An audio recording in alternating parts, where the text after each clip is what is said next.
Good evening, dear listener, and welcome to the Sleepy Story. Tonight, the world grows quiet, and the noise of the day slowly fades into the distance. There is nothing you need to do now, and nowhere you need to go. Simply rest. Breathe slowly, and allow your mind to wander into the calm and timeless world of old fairy tales. These gentle stories once traveled from village to village and were shared beside warm fires on peaceful nights. As you listen, let your thoughts drift softly and allow the story to guide you toward calm rest and quiet sleep. The Bremen town. Musicians. If you have ever walked along a quiet country road at sunset, you may know the feeling that this story begins with. The air is calm. The fields stretch quietly toward the horizon, and somewhere in the distance, a lonely path winds gently through the countryside. It was along such a road long ago that an old donkey slowly made his way forward. The donkey had once worked hard for his master. For many years, he had carried heavy sacks of grain to the mill. Day after day, he walked the same road, steady and patient. But time had passed, as time always does, and the old donkey had grown tired and slow. His master had begun to think that the donkey was no longer useful. One evening, the donkey overheard his master speaking. "This old animal is no good to me anymore," the man said. "Tomorrow, I will get rid of him." The donkey understood the danger at once. So before the morning came, he quietly left the farm and set out along the road. "I will go to Bremen," he thought. "There, I shall become a town musician." Now the donkey had never played an instrument in his life, but that did not trouble him, for he believed that with his loud voice, he could surely make music of some kind. And so he walked on with new hope in his heart. After traveling some distance, he came upon a dog lying beside the road. The poor creature looked exhausted. He was panting heavily and resting his tired head on his paws. "Why are you lying there, looking so miserable?" asked the donkey. The dog lifted his head slowly. "I am old," he said sadly. "I can no longer run as fast as I once did. My master says I am no longer useful, and he plans to get rid of me." The donkey nodded thoughtfully. "I know that feeling well," he said. "Come with me to Bremen. I am going there to become a town musician. You can join me. Your bark would make a fine drum." The dog liked this idea very much, so he stood up, stretched his stiff legs, and joined the donkey on the road. Not long afterward, they met a cat sitting beside a fence. The cat looked gloomy and discouraged. "What troubles you?" asked the donkey. "I am growing old," the cat replied. "My teeth are dull, and I would rather sit quietly by the fire than chase mice. My mistress says I am no longer of any use." The donkey smiled kindly. "Come with us to Bremen," he said. "You can become a musician too. Your voice will make a fine melody." The cat considered this and soon decided it sounded like a very good plan. So the three animals continued down the road together. As the sun began to sink toward the horizon, they came upon a rooster sitting high on a gate. The rooster was crowing loudly at the top of his voice. "You sound as though the world is coming to an end," said the donkey. The rooster sighed. "My mistress plans to cook me tomorrow," he explained. "So I am crowing while I still can." "Well then," said the donkey, "come with us to Bremen and become a musician. You have a powerful voice." The rooster flapped his wings happily, and so the four animals continued their journey together. Night soon fell, and the forest around them grew dark and quiet. The animals were tired from their long walk. Just then, the rooster spotted a faint light shining through the trees. "There must be a house over there," he said. They followed the light until they reached a small cottage. Peering through the window, they saw a table covered with food. Several robbers sat around the table, eating and drinking. The animals had not eaten all day. The donkey quickly formed a plan. They arranged themselves in a tall stack. The donkey placed his front hooves on the window ledge. The dog climbed onto the donkey's back. The cat climbed onto the dog, and the rooster perched on the cat's head. Then all at once, they made a terrible noise. The donkey brayed loudly. The dog barked.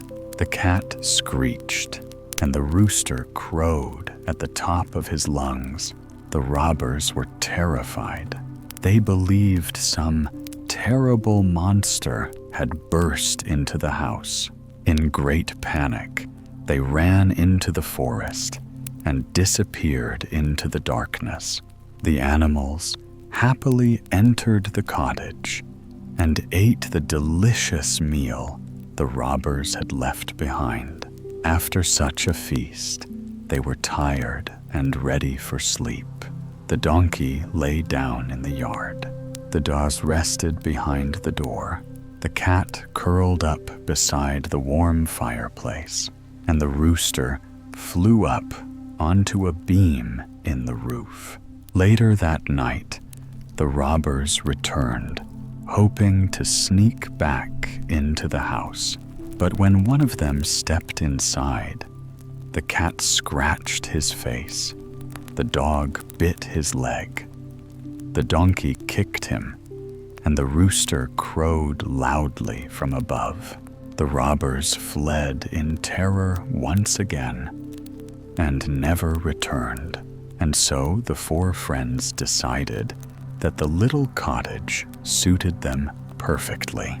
They never reached the city of Bremen, after all, but they had found something even better, a peaceful home where they could live together in comfort. And there, the donkey, the dog, the cat, and the rooster lived happily for the rest of their days.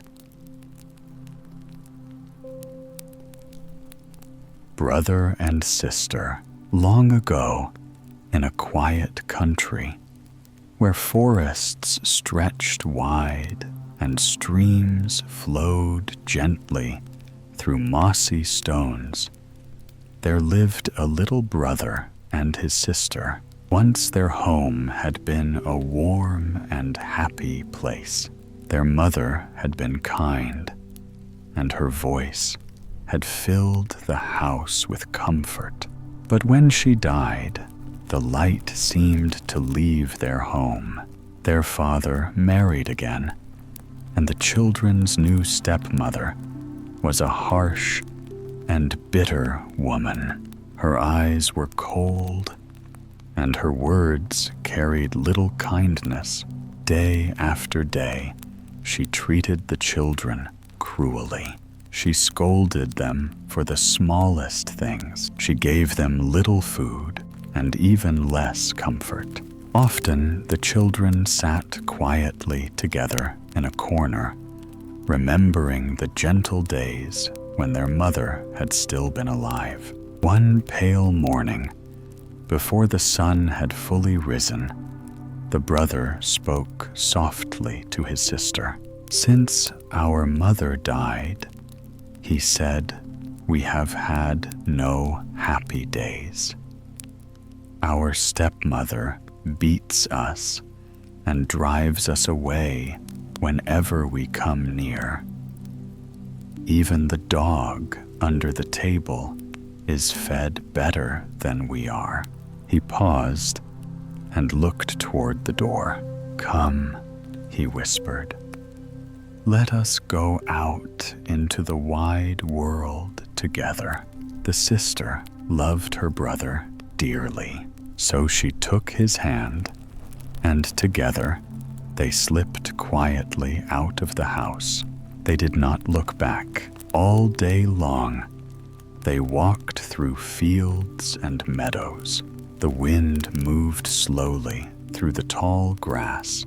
Clouds drifted peacefully across the sky, but their journey was long, and their feet soon grew tired. When rain began to fall softly from the sky, the sister said gently, "The heavens and we are weeping together."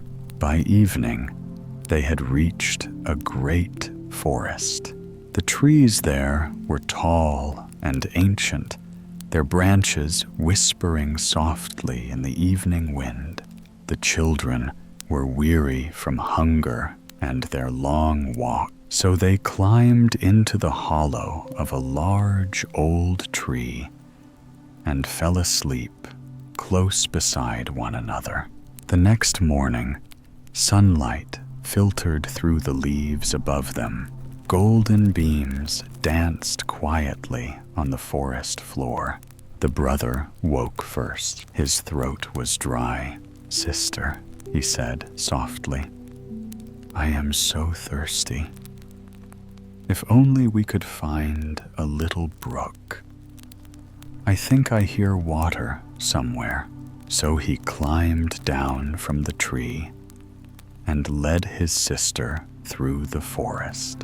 But the children did not know that their stepmother was not only cruel, she was also a witch. She had followed their path through the forest in secret and had laid spells upon the streams. Soon the children found a clear brook flowing over smooth stones. The brother knelt eagerly beside it, but the sister listened carefully to the sound of the water, and she heard the brook whisper, "Who drinks of me shall become a tiger."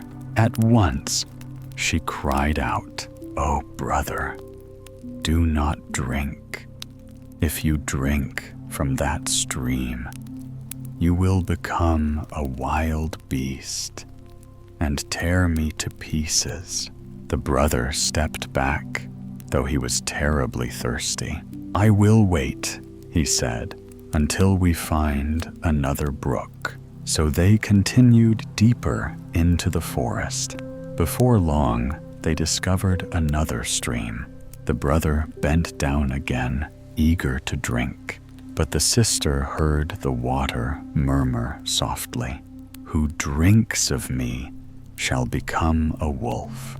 Again she begged him not to drink, and once more the brother resisted, though his thirst had grown stronger. At last they came to a third stream. The water was cool and clear. The brother knelt quickly and drank, but as the first drops touched his lips, the spell took hold. In a moment, he was no longer a boy. He had become a small and graceful fawn. The sister gasped in sorrow. Yet, when the little fawn looked at her with gentle eyes, she knew it was still her brother. She wrapped a golden ribbon around his neck and said softly, "Do not be afraid. I will never leave you." Together, they wandered deeper into the forest. After many hours, they discovered a tiny cottage hidden among the trees. No one lived there. The sister cleaned the little house and made a soft bed of moss for the fawn. Each day, she gathered berries and nuts for herself and tender grass for him. The fawn ate from her hand. At night, she rested beside him, using his warm side as a pillow. So they lived quietly together in the forest. Seasons passed. The leaves turned green, then gold, then fell again. Though life was simple, the sisters' love kept them safe. One day, the peaceful forest was suddenly filled with noise. Hunting horns echoed between the trees. Dogs barked in the distance. The king's hunting party had entered the forest. The fawn lifted his head eagerly. "Oh, sister," he said, "let me go out just this once. I long to run through the forest." The sister hesitated, but at last she said, "Very well. But promise me that when evening comes, you will return and knock on the door and say, 'Little sister, let me in.' Only then will I open the door." The fawn promised and bounded away happily. The hunters soon spotted the beautiful creature. They chased him all day, but he was swift and graceful. Whenever they came close, he leaped away through the trees. At last night came, and the fawn returned safely to the cottage. He knocked and called, "Little sister, let me in." The door opened, and the two rested peacefully again. The next day, the hunt returned. Again, the fawn ran through the forest, but this time, a hunter followed him carefully and discovered the little cottage. When the king heard of this, he decided to visit the mysterious place himself. That evening, he came to the cottage and knocked on the door. "Little sister, let me in," he called, believing it was her brother. The girl opened the door, but instead of the fawn, a king stood before her. The king was struck by her beauty and gentle nature. Soon he asked her to come with him to the castle and become his queen. The sister agreed, but only if the fawn could come with her. And the king promised the little creature would always remain beside her. So the maiden became queen. The fawn lived happily in the royal gardens. In time, the enchantment was broken. The fawn returned to his human form, and the brother and sister, who had once wandered alone through the forest, lived peacefully in the castle for the rest of their lives.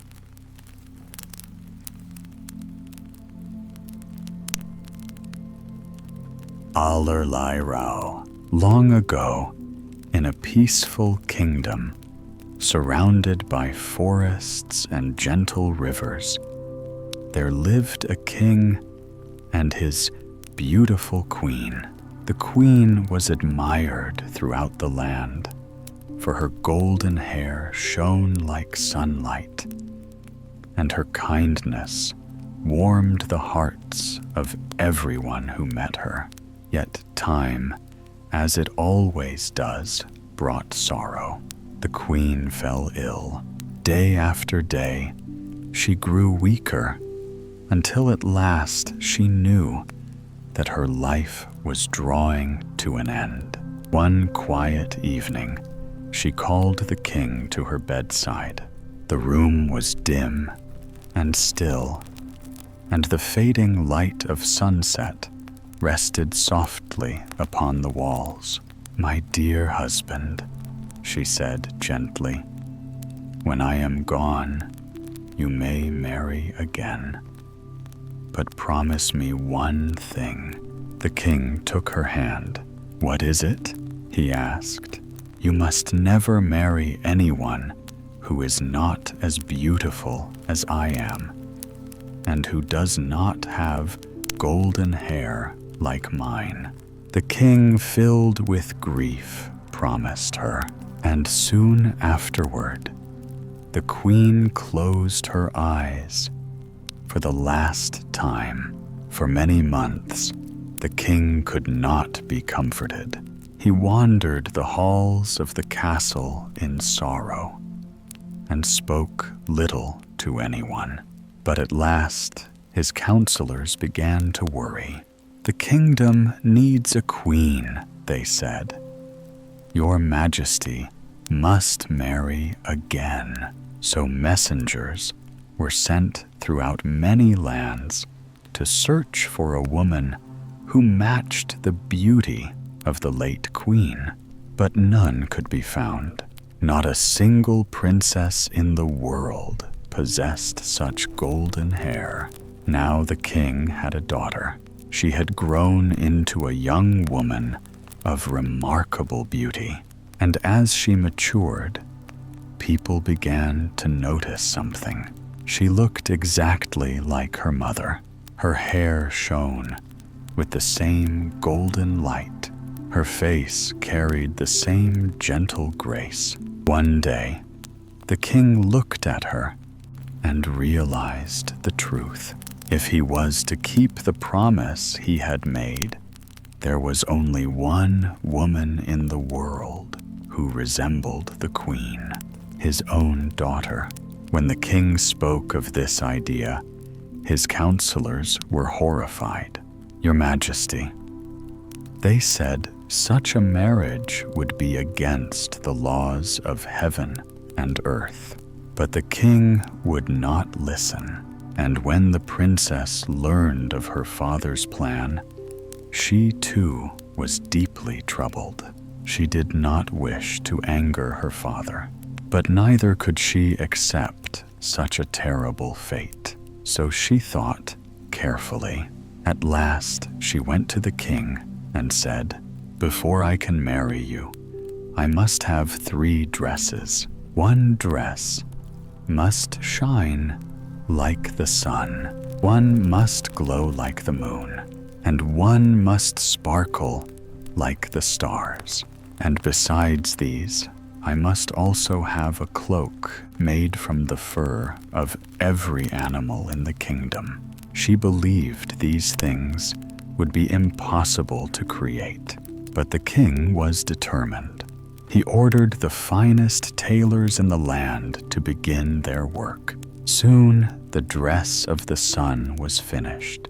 It shimmered with golden light. Then came the dress of the moon, pale and silver, and finally, the dress of the stars, which glittered like the night sky itself. The king's hunters also gathered the fur of every animal in the kingdom. From them, a strange cloak was made, a mantle of many kinds of fur. It became known as the cloak of all kinds of fur. When everything was finished, The king brought the gifts to his daughter. "The wedding shall be tomorrow," he said. The princess knew then that she must escape. That night, while the castle slept, she prepared to leave.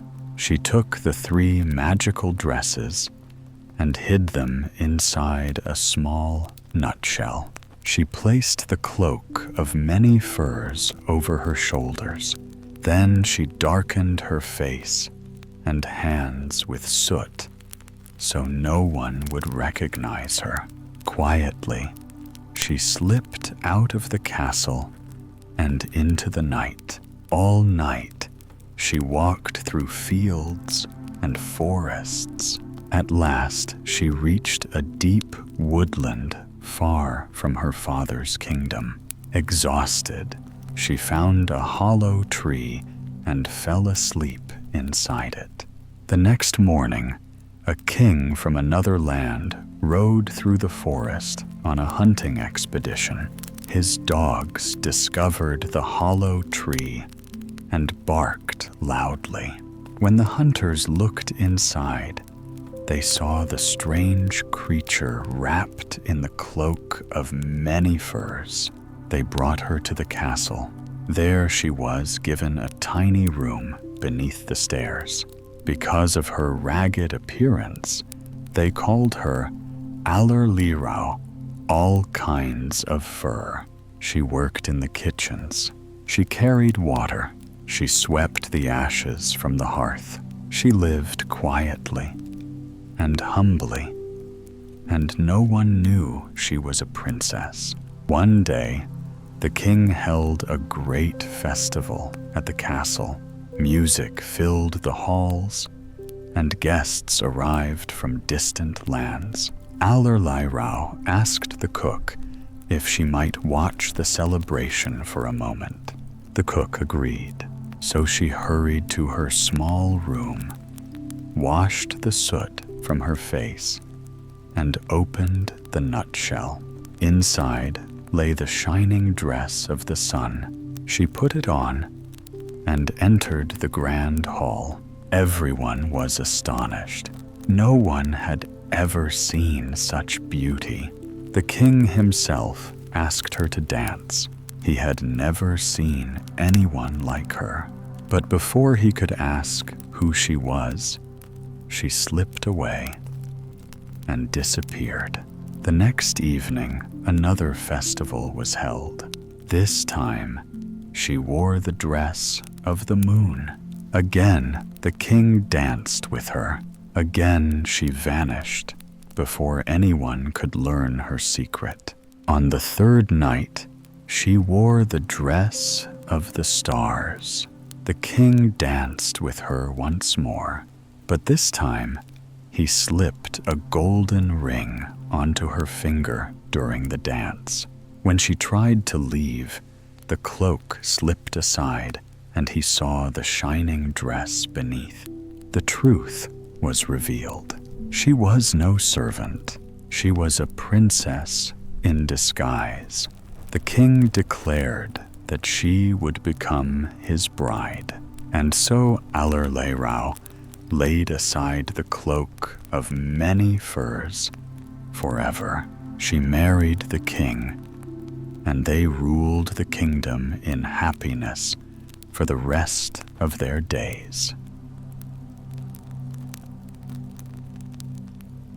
The Six Swans. Far beyond the busy roads of the world, where deep forests stretch across quiet hills and ancient castles rise above misty valleys, our next story begins.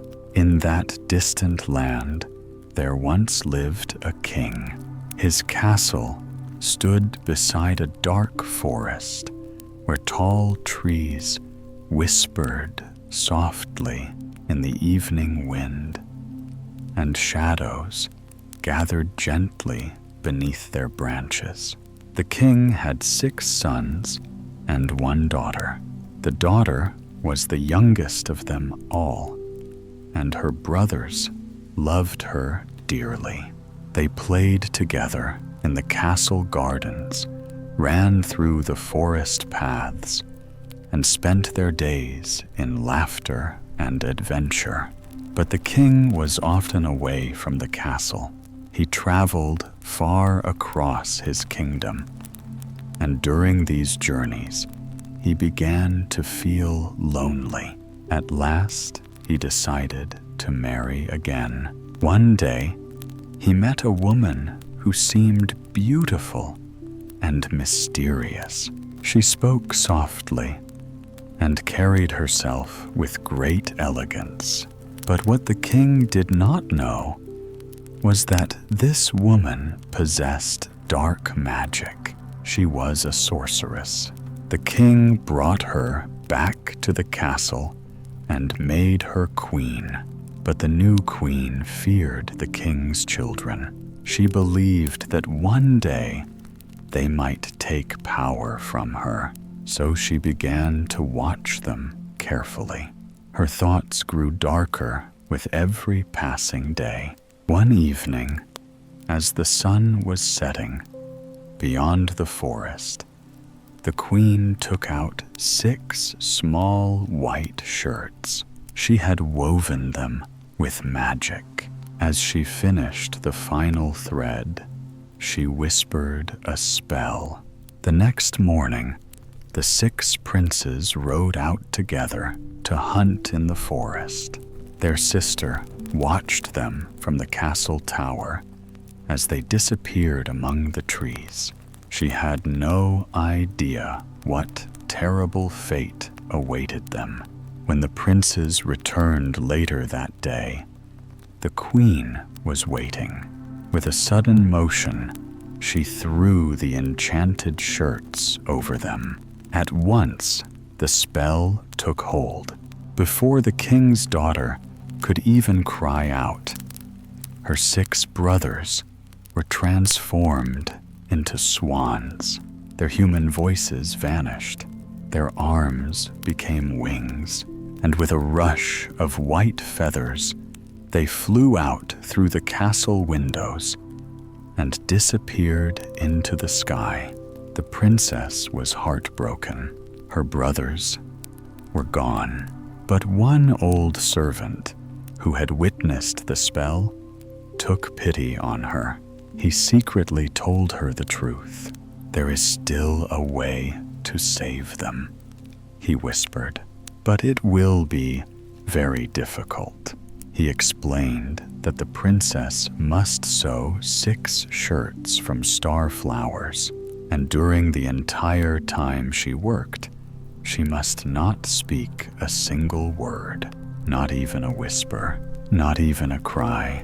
If she spoke even once, the spell would never be broken. The princess did not hesitate. She left the castle at once and entered the deep forest. There she began her long and silent task. Day after day, she gathered the delicate star flowers that grew among the forest shadows. Patiently, she wove them into shirts. The work was slow and difficult, but she continued without complaint. Years passed, 6 long years, and during all that time, the princess never spoke a word. At last, when the 6th shirt was nearly finished, a king from another land discovered her sitting silently beneath a tree. He was struck by her beauty and gentle nature. Though she could not speak, he felt certain she carried some great secret sorrow. He brought her to his castle and soon made her his queen. But the king's mother distrusted the silent young queen. She whispered cruel suspicions, and when the queen gave birth to a child, the old woman secretly took the baby away and accused the queen of terrible things. Still, the queen remained silent. She continued sewing the final shirt. At last, The 6 years came to an end, and at that very moment, the 6 swans returned. The queen threw the shirts over them one by one. In an instant, the swans became human again. Her brothers stood before her once more. Only the youngest brother still had one wing instead of an arm, for the last shirt had not been completely finished. But they were alive. The spell was broken. At that moment, the queen finally spoke. She revealed the truth to her husband. The wicked lies of the king's mother were exposed. Justice was done, and the queen was reunited with her beloved brothers. From that day forward, peace returned to the kingdom. The princess who had once sat silently in the forest had saved her brothers through patience, courage, and love, and together they lived happily for many years beneath the quiet skies of their homeland.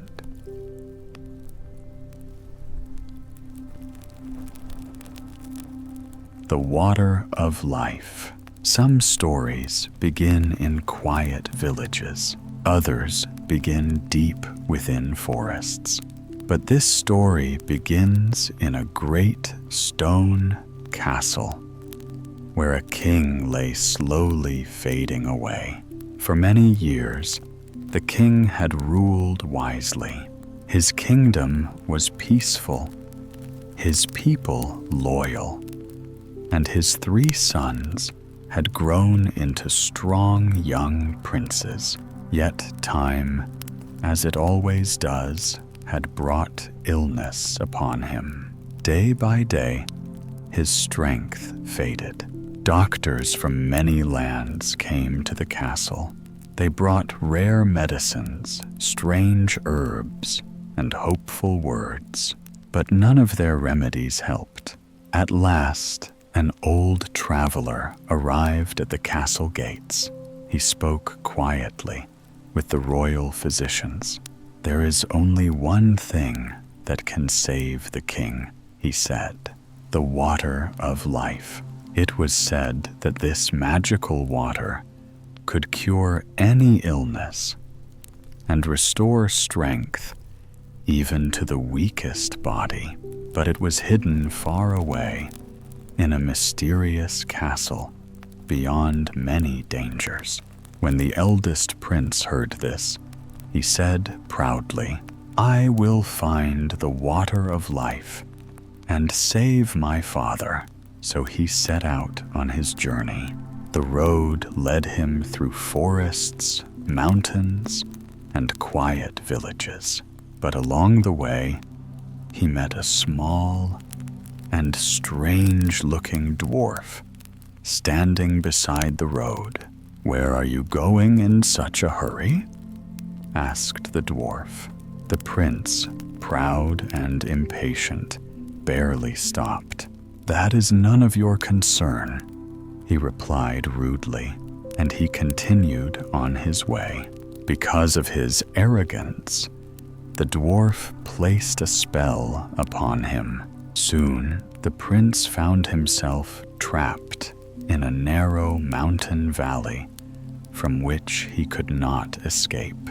When the eldest prince did not return, the second prince decided to try. "I will succeed where my brother failed," he said confidently. He too traveled far and met the same dwarf upon the road. But he answered the dwarf with the same impatience and pride, and soon he too became trapped in the mountains. At last, the youngest prince asked permission to search for the water of life. He was quieter and more thoughtful than his brothers. Though the king feared losing him too, he finally agreed.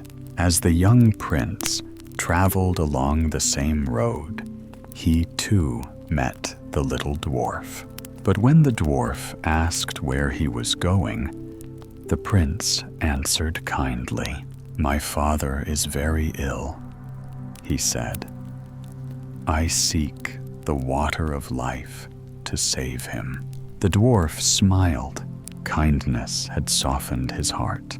So he gave the prince 3 pieces of advice. "When you reach the enchanted castle," he said, "strike the iron gate with this wand, and it will open. You must hurry, for the gates close again at noon. And take these 2 loaves of bread and this sword.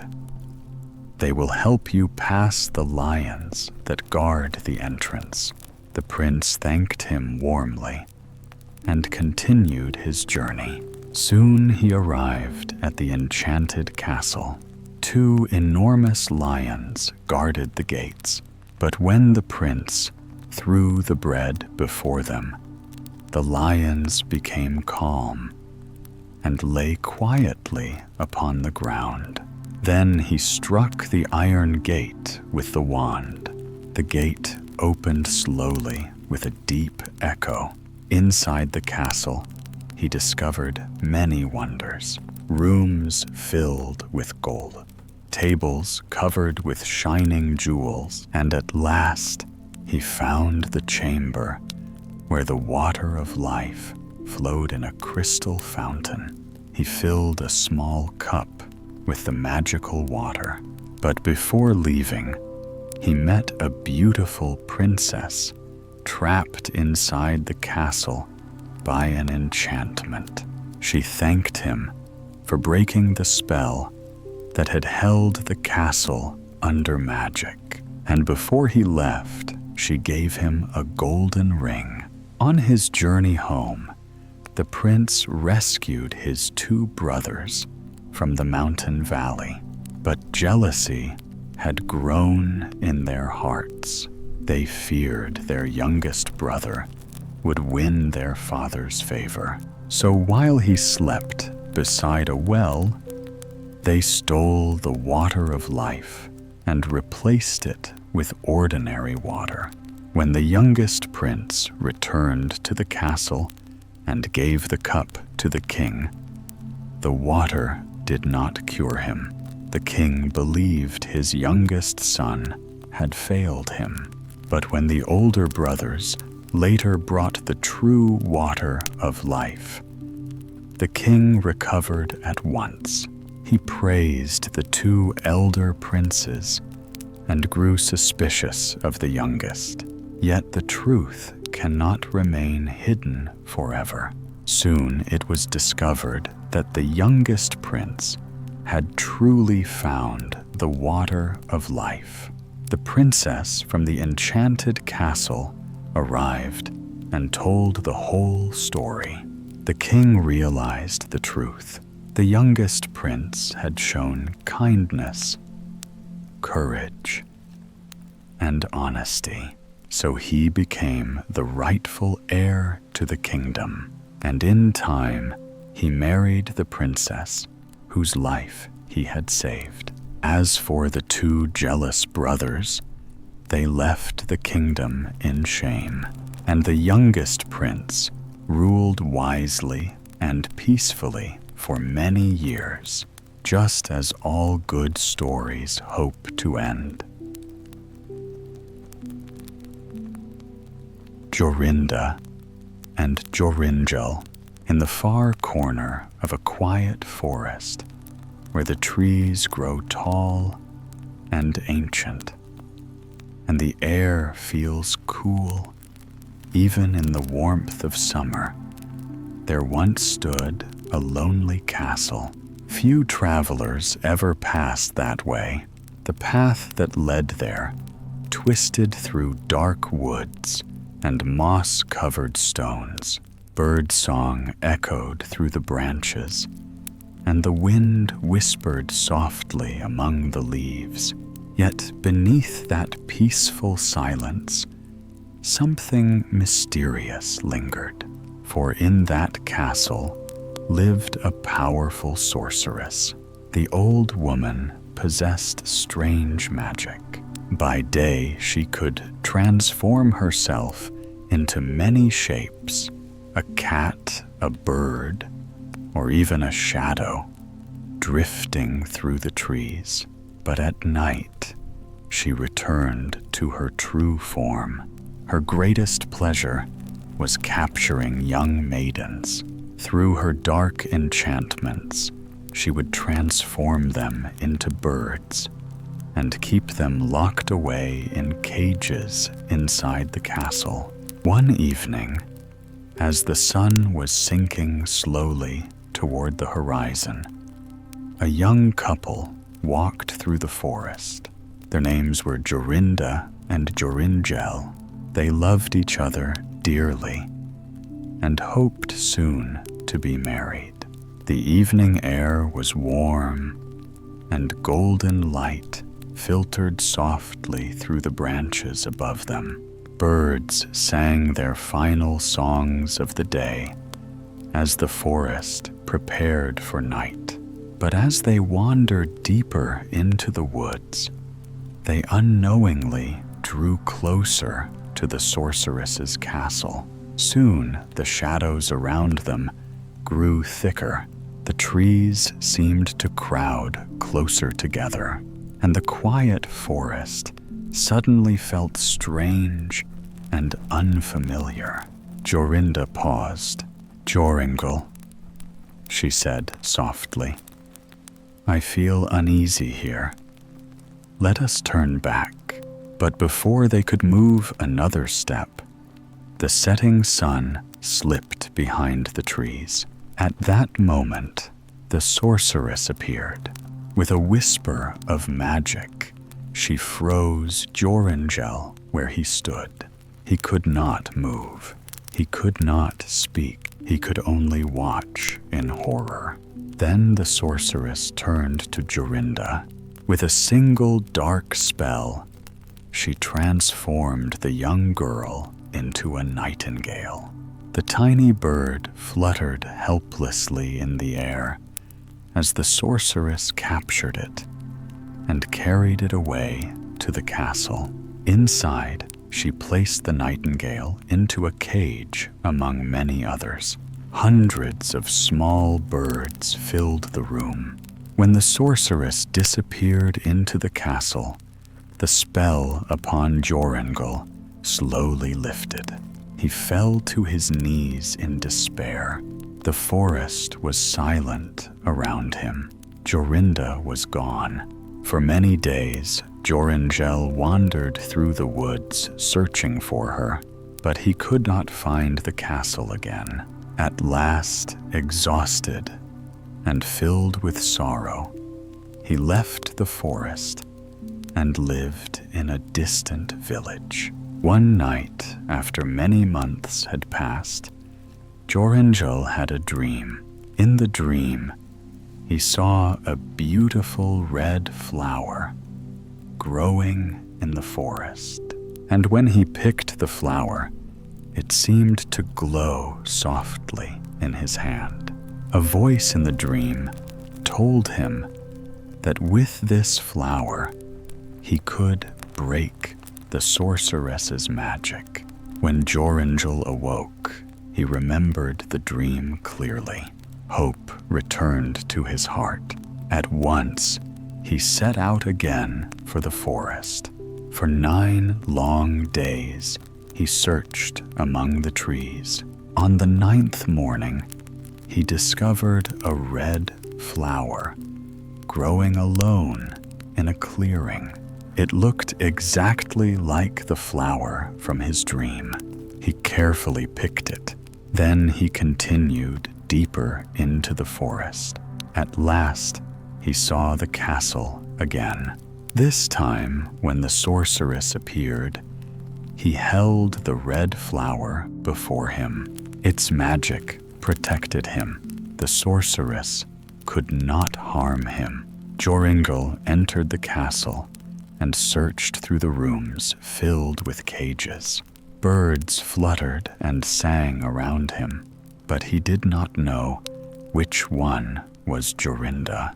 So he touched each cage with the red flower. One by one, the birds changed back into maidens. At last, he reached a cage where a small nightingale sang the sweetest song of all. When the flower touched the cage, the bird transformed back into Jorinda.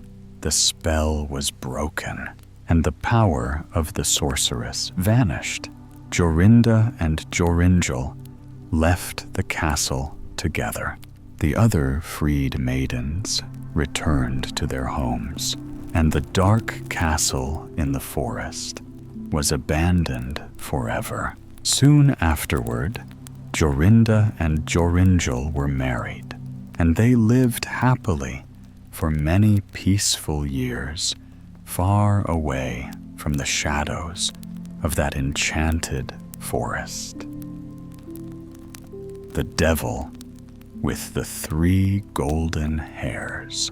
Long ago, in a quiet valley, surrounded by gentle hills and slow winding rivers, there stood a small and peaceful village.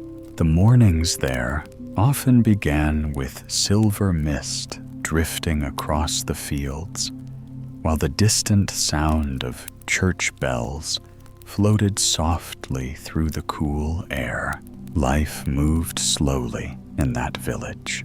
People rose with the sun, worked in the fields, and rested early beneath the warm glow of lantern light. And in a small cottage at the edge of the village lived a poor woman. One evening, as the sky faded into soft shades of blue and violet, the woman gave birth to a little boy. Now this child came into the world in a very unusual way, for he was born with a caul upon his head. In those days, people believed that such children were blessed by fortune. They said that a child born with a caul would succeed in everything he attempted. And soon the news spread quietly through the village streets. Some people even whispered that when the boy reached the age of 14, he would one day marry the king's daughter. Not long after this, the king himself happened to pass through the village. He was traveling without royal banners and dressed simply, so none of the villagers recognized him. When he asked if anything interesting had happened recently, they told him about the strange child and the prophecy. But when the king heard these words, his heart grew dark. The thought that a poor village boy might one day marry his daughter filled him with jealousy and anger. So he decided that the prophecy must never come true. The king visited the poor woman's cottage. He spoke kindly and gently to the parents. "You are poor people," he said. "Give me the child, and I will raise him and care for him." At first, the parents refused. They loved their little son dearly, but the stranger offered them a heavy purse filled with gold coins. And the parents thought quietly to themselves, "Our child is a child of fortune. Whatever happens will surely turn out well." At last they agreed, but the king had no intention of caring for the boy.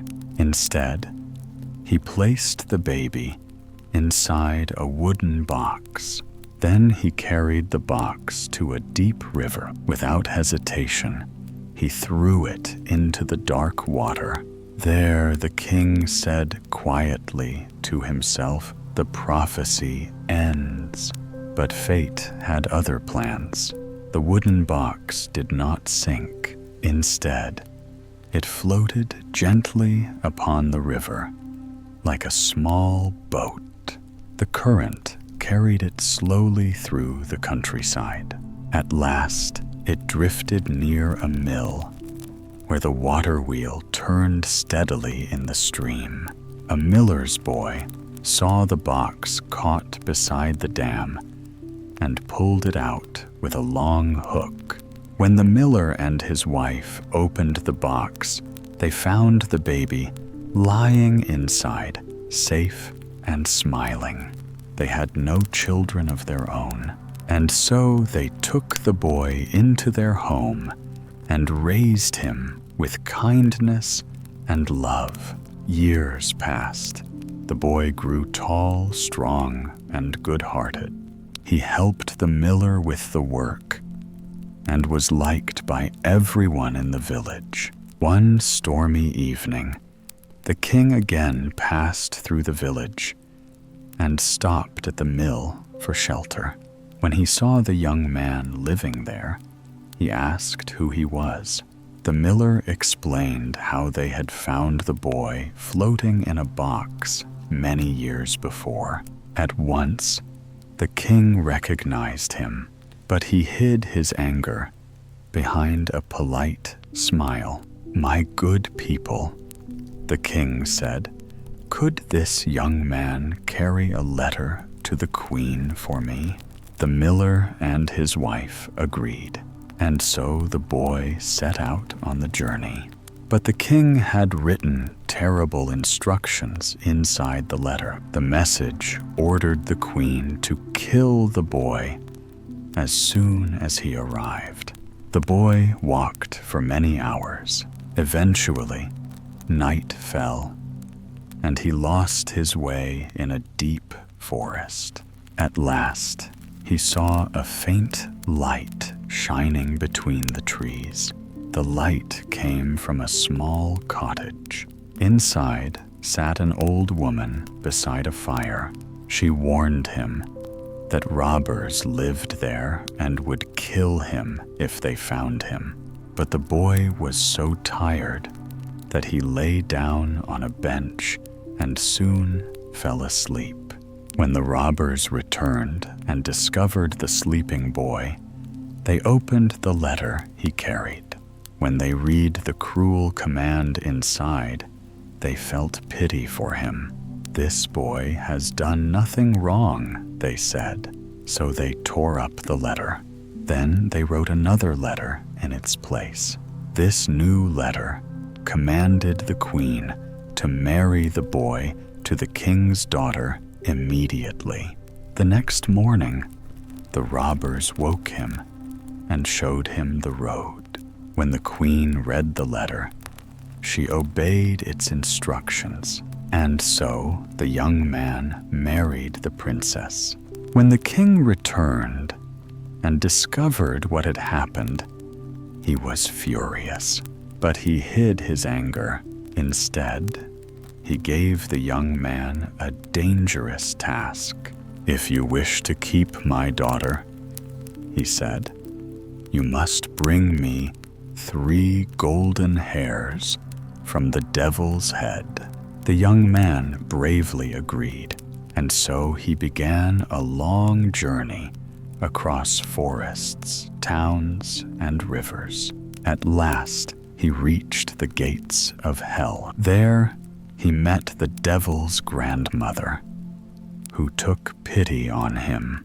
She hid him from the devil and helped him obtain the 3 golden hairs while the devil slept. When the young man returned, he brought the golden hairs to the king, but along the way, he had also gained great treasures of gold. The greedy king demanded to know where the gold had come from. The young man told him it lay across a river, so the king hurried there immediately. But when he stepped into the ferry boat, the ferryman placed the oar into the king's hands and jumped ashore. From that moment, the greedy king was forced to ferry travelers across the river forever, and so the prophecy came true. The lucky young man lived happily with the princess for the rest of his life. And now our story slowly comes to its end. The night grows deeper. The forest becomes quiet. And the last echoes of the tale begin to fade. Perhaps by now your eyes are heavy, and your thoughts are drifting like clouds in the dark sky. If sleep is already finding you, simply let the story dissolve like a dream. There is nothing more to do tonight. Just breathe slowly and rest. Thank you for spending this quiet moment with the sleepy story. May your night be peaceful and your dreams gentle. Good night.